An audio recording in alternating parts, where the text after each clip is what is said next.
నమస్కారం. వినుకొండ న్యూస్‌కి స్వాగతం. ఈరోజు ముఖ్యాంశాలు.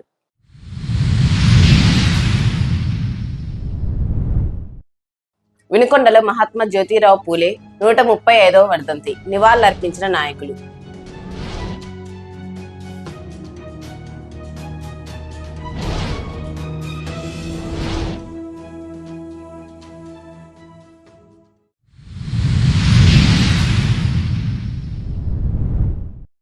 బాపట్ల జిల్లాలో పట్టుబడిన అంతర్రాష్ట్ర ద్విచక్ర వాహనాల దొంగలు. వినుకొండ ప్రాంతానికి చెందిన వారిగా పోలీసుల గుర్తింపు.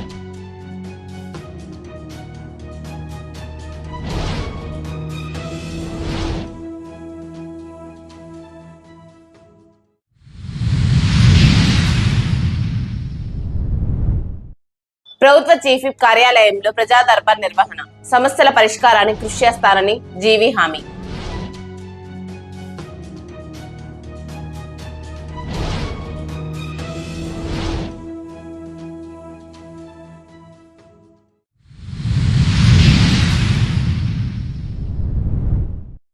వినుకొండ పట్టణంలోని ప్రభుత్వ చీఫ్ విప్ కార్యాలయంలో మహాత్మా జ్యోతిరావు పూలే 135వ వర్ధంతి సందర్భంగా ఘనంగా నివాళులర్పించారు. ప్రభుత్వ చీఫ్ విప్ వినుకొండ శాసనసభ్యులు జీవీ ఆంజనేయులు పూలే చిత్రపటానికి పూలమాలలు వేసి శ్రద్ధాంజలులు ఘటించారు. ఈ సందర్భంగా ఆయన మాట్లాడుతూ, మహాత్మా జ్యోతిరావు పూలే భారత సమాజ చరిత్రలో మహానుభావుడు, వెనుకబడిన వర్గాల విద్య హక్కుల కోసం అమూల్యమైన పోరాటం చేసిన మహోన్నత సేవా పురుషుడని పేర్కొన్నారు. ఈ కార్యక్రమంలో వినుకొండ పట్టణ నాయకులు, పార్టీ కార్యకర్తలు, ప్రజాప్రతినిధులు పాల్గొని నివాళులర్పించారు.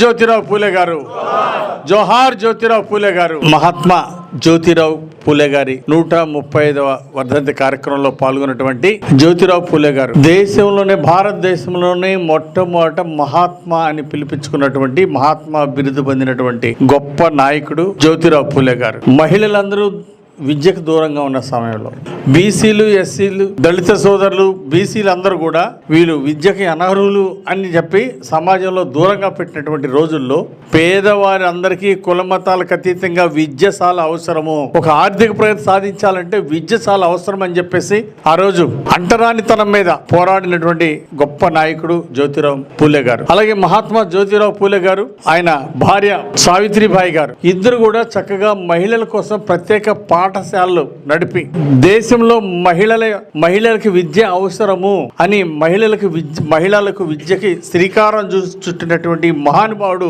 జ్యోతిరావు పూలే గారు. ఈ సందర్భంగా వారి 135వ ఈ రోజు వారి యొక్క ఆశయ సాధన కోసం నేడు యువత నడుం బిగించాలని ఈ సందర్భంగా నేను కోరుతున్నా. అట్లాగే ఈ రోజు అన్న ఎన్టీ రామారావు గారు తెలుగుదేశం పార్టీని పెట్టినప్పుడు తెలుగుదేశం పార్టీ జ్యోతిరావు పూలే గారి ఆశయాల్ని, అంబేద్కర్ గారి ఆశయాల్ని సాధిస్తుంది అని మహానుభావుడు అన్న ఎన్టీ రామారావు గారు చెప్పారు. అంటే తెలుగుదేశం పార్టీ ఒక అంకిత భావంతో జ్యోతిరావు పూలే గారి ఆశయాలను సాధిస్తుందని చెప్పేసి ఆ రోజు అన్న ఎన్టీ రామారావు గారు చెప్పిన మాటలు ఈరోజు చంద్రబాబు గారు నిజం చేశారు. ఈరోజు మన ముఖ్యమంత్రి చంద్రబాబు గారు జ్యోతిరావు పూలే గారి ఆశయాల్ని ఆచరణలో పెట్టారు. ఈరోజు వాటిని సాధిస్తున్నారు. వారి యొక్క ఆశయ సాధన కోసం ఈరోజు ఎన్డీఏ ప్రభుత్వం, ఈరోజు ముఖ్యమంత్రి చంద్రబాబు గారి ప్రభుత్వం ఈరోజు కట్టుబడి ఉంది. జ్యోతిరావు పూలే గారి ఆశయాలను సాధిస్తుంది. పేదలకి, బీసీలు, ఎస్సీలు, ఎస్టీలు, పేద వర్గాలకి, ముస్లిం మైనార్టీలకు, అందరికీ పేద వర్గాలకి కొండంత అండగా ఉంటుంది ఎన్డీఏ ప్రభుత్వం. వారిని విద్యలో పైకి తీసుకురావడం కోసమే ఈ రోజు అనేక రెసిడెన్షియల్ పాఠశాలలు కూడా పెట్టారు. ఈ రోజు జ్యోతిరావు పూలే రెసిడెన్షియల్ స్కూల్స్ వచ్చినాయి అంటే దానికి కారణం ముఖ్యమంత్రి చంద్రబాబు నాయుడు గారు. ఈ విధంగా బీసీలు, దళితులు అందరూ కూడా సామాజికంగా, ఆర్థికంగా వెనుకబడినటువంటి వాళ్ళని పైకి తీసుకురావడం కోసం ఈరోజు తెలుగుదేశం ప్రభుత్వం, ఎన్డీఏ ప్రభుత్వం పనిచేస్తా ఉంది. ముఖ్యమంత్రి చంద్రబాబు గారు అహర్నిశలు కృషి చేస్తున్నారు. కాబట్టి దీంట్లో ఈ ఆశయ సాధన కోసం ప్రజలందరూ కూడా నడుం బిగించాలి, ముఖ్యంగా నేటి యువత నడుం బిగించాలని సందర్భంగా కోరుకుంటూ, అలాగే మహిళలందరూ కూడా 100% అక్షరాస్యత సాధించే విధంగా ముందుకెళ్లాలని ఈ సందర్భంగా మహిళలకు కూడా పిలిపిస్తూ కార్యక్రమంలో పాల్గొన్న ప్రతి ఒక్కరికి ధన్యవాదాలు తెలియజేస్తూ జ్యోతిరావు పూలే గారికి మరి వర్ధంతి సందర్భంగా జోహార్లు అర్పిస్తూ సెలవు తీసుకుంటున్నాను. Thank you. జోహార్ జ్యోతిరావు పూలే. వినుకొండ ఆర్టీసీ బస్టాండ్ లో మహిళ వద్ద నగదు చోరీకి గురైంది. పట్టణంలోని పాత మార్కెట్ బజారులో నివాసం ఉంటున్న మహిళ వినుకొండ నుండి పొదిలి వెళ్లేందుకు ఆర్టీసీ బస్టాండ్ కు వచ్చింది. డిపోలో పొదిలి డిపో బస్సు ఎక్కి కొంచెం దూరం పోయిన తర్వాత టికెట్ నిమిత్తం ఆధార్ కార్డు చూపించేందుకు చేతిలోని బ్యాగ్ తీయబోగా అందులోని 18,000 రూపాయల నగదు అపహరణకు గురైనట్లు గుర్తించింది. వెంటనే నగదు చోరీ జరిగినట్లు తన భర్తకు ఫోన్ ద్వారా తెలిపింది. మహాత్మా జ్యోతిరావు పూలే వర్ధంతి వేడుకలు వినుకొండ వైసీపీ పార్టీ కార్యాలయంలో నిర్వహించారు. వైఎస్ఆర్ కాంగ్రెస్ పార్టీ నాయకులు ఆయన చిత్రపటానికి పూలమాలలు వేసి నివాళులర్పించారు. ఆయన చేసిన సేవలను స్మరించుకున్నారు. ఈ సందర్భంగా నాయకులు మాట్లాడుతూ మహాత్మా జ్యోతిరావు పూలే సమాజ అభ్యున్నతికి చేసిన అద్భుత సేవలను కొనియాడారు.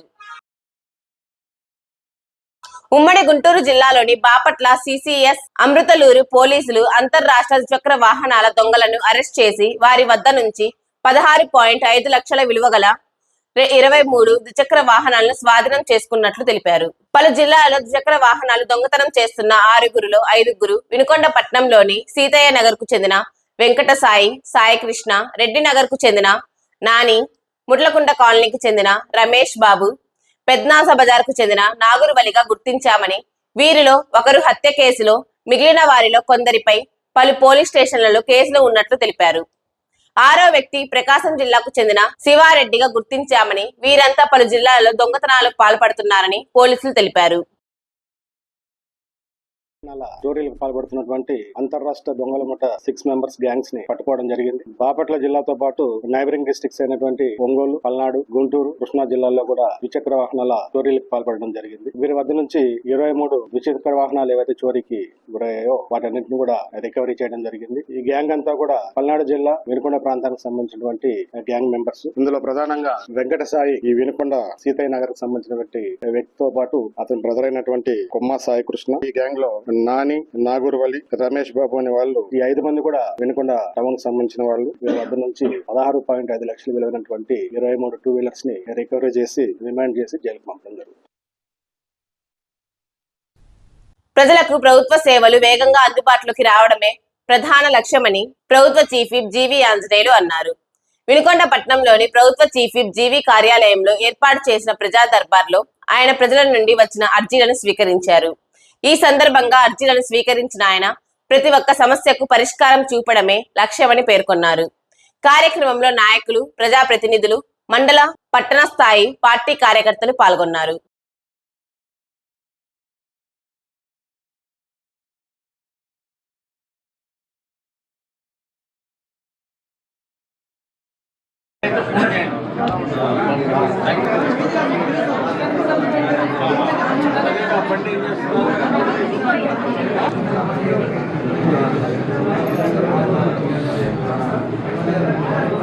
ఐదేళ్ళు ఏమన్నా మీ పేటలో ఏమైనా కట్టారా? ఓ సిమెంట్ రోడ్ వేసారా? ఓ డ్రైన్ కట్టారా వైసీపీ పాలనలో? అందువలన తెలుగుదేశం పాలనలో ఎంత అభివృద్ధి జరిగిందో అక్కడతో ఆగిపోయింది.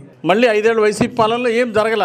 అదే అందువలన ఇప్పుడు పనులన్నీ కూడా పెండింగ్ ఉన్నాయి. టౌన్లో అక్కడక్కడ చాలా ఉన్నాయి. అవన్నీ కూడా అంచెలంచెలుగా పూర్తి చేస్తాము. ఇది పూర్తి అవడానికి సమయం పడుతుంది. దీన్ని ప్రపోజల్ పెడుతున్నా, ఎస్టిమేషన్ చేపించి గవర్నమెంట్ కి ప్రపోజల్ పెడతాను, మున్సిపాలిటీ ప్రపోజల్ పెడతాను.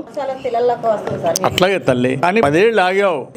కొన్నేళ్లు పోయినసారి 30 కోట్ల పైన నిధులు తీసుకొచ్చి టౌన్ లో చాలా సీసీ రోడ్లు, డ్రైన్స్ కట్టాం. పోయినసారి చంద్రబాబు గారి పాలనలో 2014-19 మధ్య టౌన్ లో కోట్లాది రూపాయల నిధులు తీసుకొచ్చి చేసాం. ఇంకా పెండింగ్ ఉన్నాయి. ఆ పెండింగ్ ఉన్నటి కోసం మళ్ళీ ప్రయత్నం చేస్తున్నాం. కొంచెం సమయం పడుతుంది. మళ్ళీ అర్థం కనీసం 6 నెలల నుండి సంవత్సరం దాకా పట్టే అవకాశం ఉంది. ఖచ్చితంగా చేస్తాం. Thank you. తొందరలోనే చేపిస్తా. టైం పడుతుంది. జగన్మోహన్ రెడ్డి 10 లక్షల కోట్లు అప్పులు చేసి వెళ్ళాడు. మీకు తెలుసా లేదా?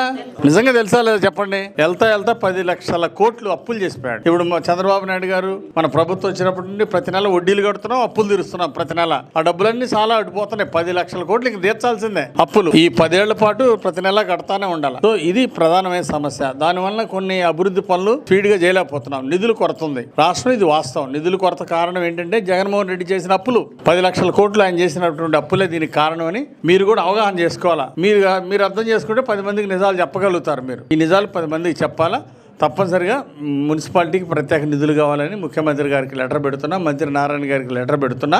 నేటి శంకుస్థాపనలతో అమరావతిలో కొత్త అధ్యాయం ప్రారంభమైందని ప్రభుత్వ చీఫ్ విప్ జీవి ఆంజనేయులు అన్నారు. ఈ సందర్భంగా ఆయన మాట్లాడుతూ ఆర్థిక కార్యకలాపాల కేంద్రంగా అమరావతి ఫైనాన్షియల్ డిస్ట్రిక్ట్ గా నిలుస్తుందన్నారు. 15 బ్యాంకింగ్, బీమా ప్రధాన కార్యాలయాల రాక చారిత్రక ఘట్టమని, డబుల్ ఇంజిన్ సర్కార్ కారణంగానే అమరావతి పనుల్లో వేగవంతమైన పురోగతి లభించిందన్నారు. వినుకొండనే సమాప్తం. తిరిగి రేపటి న్యూస్ కలుద్దాం. అంతవరకు సెలవు. నమస్కారం.